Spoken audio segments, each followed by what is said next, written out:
Iran நாடாளுமன்றத்துல தலைவர் முகமது பகீர் கலிபாஃப் இந்த கூகுள் மேப் இருக்கு தானே, அதை யூஸ் பண்ணி பிரசிடென்ட் டொனால்ட் ட்ரம்ப்பை நக்கல் பண்ற மாதிரி அவரை வச்சு ஒரு ஃபன் எடுத்துட்டு அதை எக்ஸ் தளத்துல போஸ்ட் ஒன்றா போட்டிருக்காரு. வாஷிங்டன்ல இருக்கிற இந்த ஒயிட் ஹவுஸ் இருக்கு தானே, அதுக்கு பக்கத்தில் இருக்கிற இந்த கேஸ் ஸ்டேஷன், அதாவது இந்த நம்ம பெட்ரோல் செட்டுன்னு சொல்லி சொல்லுவோம், அதை அமெரிக்கால கேஸ் ஸ்டேஷன் என்று சொல்லுவாங்க. அப்படி வாஷிங்டனுக்கு பக்கத்தில் இருக்கிற கேஸ் ஸ்டேஷன் எல்லாத்தையும் நியர்பைங்கிற அந்த ஆப்ஷனை யூஸ் பண்ணி சர்ச் பண்ணி கூகுள் மேப்பில் எடுத்துட்டு ஒவ்வொரு கேஸ் ஸ்டேஷன்லையும் எவ்வளவு ப்ரைஸ் போகுதுங்கிற மாதிரி எடுத்துட்டு அதை ஸ்க்ரீன்ஷாட் அடித்து அவர் அந்த எக்ஸ் தளத்தில் enjoy the current pump figure, அதாவது பிரசிடென்ட் டொனால்ட் ட்ரம்ப்ட இந்த முட்டாள்தனமான வேலையால அதிகரித்திருக்கிற உங்களோட நாட்டு பெட்ரோலோட விலையை நல்லா அனுபவிங்க, அதோட நிலைமை இப்படி நீடிச்சா இன்னும் இதுக்கு மேலேயும் கூடும், அதையும் சேர்த்து அனுபவிங்க அப்படின்னு ஒரு போஸ்டை போட்டிருக்காரு. இப்ப என்னத்துக்கு இந்த ஒயிட் ஹவுஸை சுத்தி வளைச்சி இருக்கிற ஏரியாவை கவர் பண்ணி சர்ச் பண்ணப்பட்டிருக்கேன்டா, இந்த பிரசிடென்ட் டொனால்ட் ட்ரம்ப் ஒயிட் ஹவுஸ்ல தானே இருக்காரு, அவரோட கார் அதோட அந்த ஒயிட் ஹவுஸ்ல வேலை செய்யற ஆட்கள் எல்லாரும் அந்த ஏரியா தானே பெட்ரோல் அடிப்பாங்க, அதுக்குத்தானே அந்த ஏரியாவை கவர் பண்ணிருக்காருன்னு நினைக்கிறேன். இனி ஒயிட் ஹவுஸ்ல சேஃப்டி ரூல்ஸ் படி அவங்க எங்க பெட்ரோல் அடிப்பாங்கிற தகவல் எல்லாம் நமக்கு தெரியா, சும்மா ஒரு யூகத்துல தான் சொல்றேன். அந்த ஸ்கிரீன்ஷாட்ல இருக்கிற எல்லா பெட்ரோல் செட்லையும் $4 இருந்து $5 தான் பிரைஸ் போடப்பட்டிருக்கு. ஒரு லிட்டர் பெட்ரோலுக்கு $4 இருந்து $5, அப்படி என்றா ஸ்ரீலங்கா காசுப்படி 1200 இருந்து 1700 வருமே. அங்க அந்த அளவுக்கு விலை கூடிட்டாண்டு அப்படியே ஃபெஸ்ட்டுக்கு கொஞ்சம் ஷொக் ஆயிட்டு பிறகுதான் பார்த்தா நாம தான் இங்க ஸ்ரீலங்கா இந்தியால எல்லாம் இந்த பெட்ரோல் அளக்கிறதுக்கு லிட்டர் படி அளப்போம். ஆனா அமெரிக்கால கெலன் தான் அழைப்பாங்களாம். ஒரு கெலன் பெட்ரோல் 3.78 லிட்டர் இருக்கும் என்று சொல்லப்படுது. அப்ப 3.78 லிட்டர் பெட்ரோல் விலை தான் $4 இருந்து $5. அப்ப நம்முடைய ஸ்ரீலங்கா காசுக்கு அமெரிக்கால 1 லிட்டர் பெட்ரோல் விலை சராசரியா $350 தான் வரும்.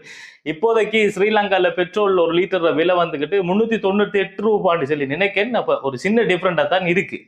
அமெரிக்காலேயே $350 தான் போகுது. ஆனா இன்னமும் நம்மளோட ஆட்கள் கொஞ்சம் பேர் பெட்ரோல் விலை கூடினதுக்கு பிரசிடென்ட் அனுரதான் காரணம் சொல்லிக்கிட்டு தெரியுறாங்க. அது ஒரு பக்கம் இருக்கட்டும். இப்ப இவர் போட்ட இந்த போஸ்ட் படி அமெரிக்கால பெட்ரோல் விலை கூடிருக்காண்டும் போற போக்குல கொஞ்சம் பார்த்துட்டு போவோம். என்ன, இந்த ஈரான் போர் நடக்கிறதுக்கு முதல்ல அமெரிக்கால இருந்த விலை ஒரு கேலனுக்கு 2.8 இருந்து $3.1 தான் இருந்திருக்கு. இப்பதான் $4 இருந்து $5 மாறி இருக்கு. இந்த போர் தொடர்ந்து போனா இன்னமும் கூடும் என்று தான் சொல்லியிருக்காங்க. இதையெல்லாம் நிப்பாட்டணுங்கிறதுக்காகத்தான் பிரசிடென்ட் டொனால்ட் ட்ரம்ப் பாகிஸ்தான்ல நடந்த இந்த பேச்சுவார்த்தை ஒரு சுமூகமான முடிவுக்கு வராததால ஹொர்முஸ் பாதையெல்லாம் நாங்க முற்றுமுழுத அடிச்சு நொறுக்கி அந்த ஏரியாவில் இருக்கிற ஈரான் ஹார்பரை எல்லாம் பத்த வச்சு போட்டு ஃபுல்லா எல்லா கட்டுப்பாட்டையும் அமெரிக்காட கடற்படை கைப்பற்ற போகுது அப்படிங்கிற ஒரு அறிவிப்பை வச்சுட்டாரு. இது பெரிய ஒரு அதிரடியான கருத்து தானே. அப்ப ஈரான் மீதாவது இதுக்கு பதில் சொல்லியே ஆகணும்.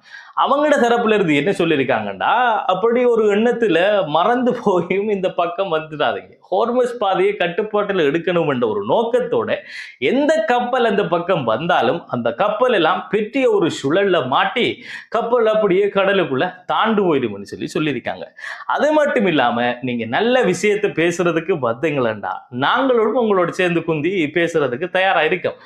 மக்கால் சண்டை பிடிக்க வந்தா சைனா கராத்தே எல்லாம் தெரியும், அடிக்கிற அடி எல்லாம் நெருப்படியா இருக்கு, யோசிச்சு செல்லுங்க அப்படின்னு சொல்லி அவங்களுக்கு ஒரு பதில் கொடுத்துருக்காங்க. ஆனா கொஞ்சம் இங்கிலீஷ்ல அவங்க சொல்லக்குள்ள goodwill begets goodwill, enmity begets enmity என்று 2 வார்த்தையில் சொல்லி முடிச்சுட்டாங்கிறது தான் கடுங்காவலியா இருக்கு. அதோட இங்கிலீஷ்ல the more you explain the weaker your position sounds என்று சொல்லுவாங்க. அது என்னன்னா, ஸ்ட்ராங்கா இருக்கிற பீப்புள்ஸ் அவங்கள பத்தி சொல்ல ஒரு நாளும் அதிகமான விளக்கம் கொடுக்க மாட்டாங்க.